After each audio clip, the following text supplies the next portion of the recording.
आज के इस दिलचस्प एक्सप्लेनर में आम के 4000 साल के शानदार ऐतिहासिक सफर पर एक नज़र डालते हैं।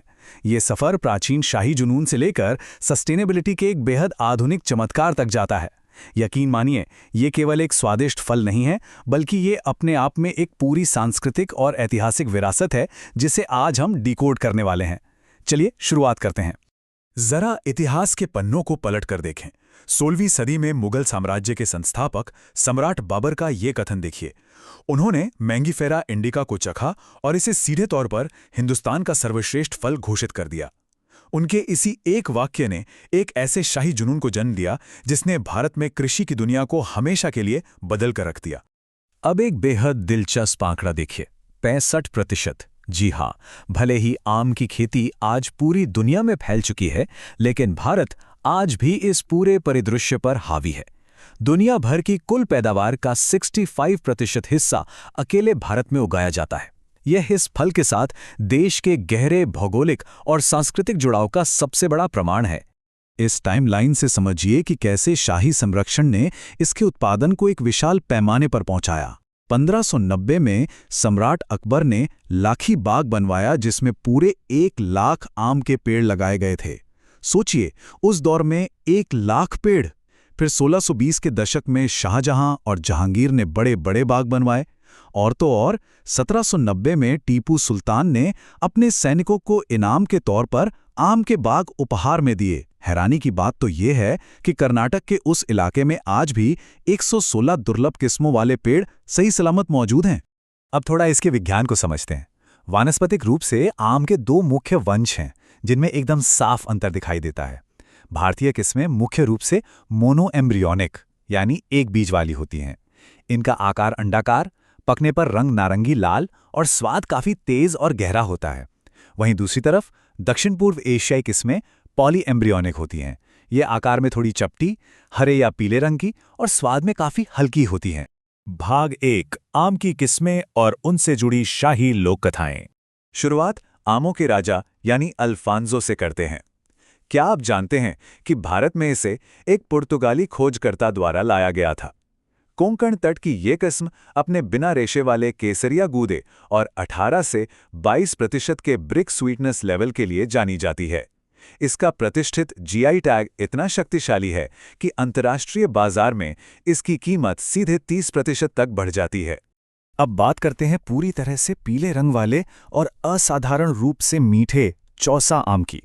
इसका इतिहास किसी रोमांचक फिल्म से कम नहीं है। असल में शेर शाह सूरी ने चौसा के युद्ध में सम्राट हुमायूं को हराने के बाद अपनी शानदार जीत का जश्न मनाने के लिए इस खास किस्म का नाम चौसा रखा था। है ना कमाल की बात? लंगड़ा आम की कहानी तो और भी अविश्वसनीय है। इसका नाम वाराणसी के एक दिव्यांग पुजारी के नाम पर पड़ा, जिन्होंने लगभग 300 साल पहले पूरे दिल से इसके बाग को सींचा था। ये किस्म इसलिए भी सबसे अलग है क्योंकि पूरी तरह से पकने और अंदर से एकदम मीठा और बिना रेशे वाला होने के बावजूद इसका छिलका बाहर से बिल्कुल हरा ही रहता है। भाग 2, वैश्विक निर्यात बाजार और उसकी चुनौतियां। इन शाही फलों को आज दुनिया भर में सुरक्षित पहुंचाना एक बेहद हाई स्टेक्स गेम है। निर्यातकों को फ्रूट फ्लाई से बचने के लिए कठोर फाइटोसैनिटरी प्रक्रियाओं से गुजरना पड़ता है। अमेरिका 400 ग्रे की सख्त गामा रेडिएशन की मांग करता है, जबकि जापान के लिए अत्यधिक निगरानी वाले वेपर हीट ट्रीटमेंट की जरूरत होती है, वो भी केवल 6 खास किस्मों के लिए। वहीं अगर हम कनाडा की बात करें तो उनके नियम तुलनात्मक रूप से थोड़े आसान हैं। भाग 3, यूरोप के नए ट्रॉपिकल बाग। जलवायु परिवर्तन ने पारंपरिक खेती को कैसे बदला है, इसका सबसे बड़ा उदाहरण स्पेन का अक्सारिया क्षेत्र है। यह अब यूरोप का नया ट्रॉपिकल बाग बन गया है। यहाँ 5100 हेक्टेयर से अधिक भूमि आम की खेती के लिए समर्पित है, जिसमें 80% केवल ऑस्टीन किस्म है। हालांकि एक कड़वी सच्चाई ये भी है कि वहाँ के किसान वर्तमान में गंभीर सूखे की स्थिति से जूझ रहे हैं। कुछ ऐसा ही नज़ारा इटली के सिसिली क्षेत्र में भी देखने को मिल रहा है। वहाँ बढ़ते तापमान को एक अवसर में बदल दिया गया है। करीब 50 से 100 तटीय फार्मों में पारंपरिक जैतून और अंगूर के बागानों को हटाकर किन्सिंगटन प्राइड, कैंट और माया जैसे आमों के बाग लगाए जा रहे हैं। यहाँ का अनुकूल माइक्रो क्लाइमेट इतना बेहतरीन है कि यहाँ के प्रीमियम ऑर्गेनिक आम 5.5 यूरो प्रति किलो तक बिक रहे हैं। भाग 4 आम के पेड़ का एक सस्टेनेबल दूसरा जीवन। जब आम का पेड़ 15 से 20 साल बाद फल देना बंद कर देता है तो उसकी कहानी खत्म नहीं होती, बल्कि एक नया इको फ्रेंडली अध्याय शुरू होता है। पेड़ के अंदर स्पाल्टिंग नामक एक प्राकृतिक फंगल प्रक्रिया शुरू होती है। इसके कारण लकड़ी के रेशों में गुलाबी, काले और पीले रंग की बेहद खूबसूरत धारियां बन जाती हैं। डिजाइन और कारीगरी की दुनिया में इसे बहुत मूल्यवान माना जाता है। एक कृषि उपोत्पाद से एक शानदार हार्डवुड बनने तक ये लकड़ी 5 व्यवस्थित कदमों से गुजरती है।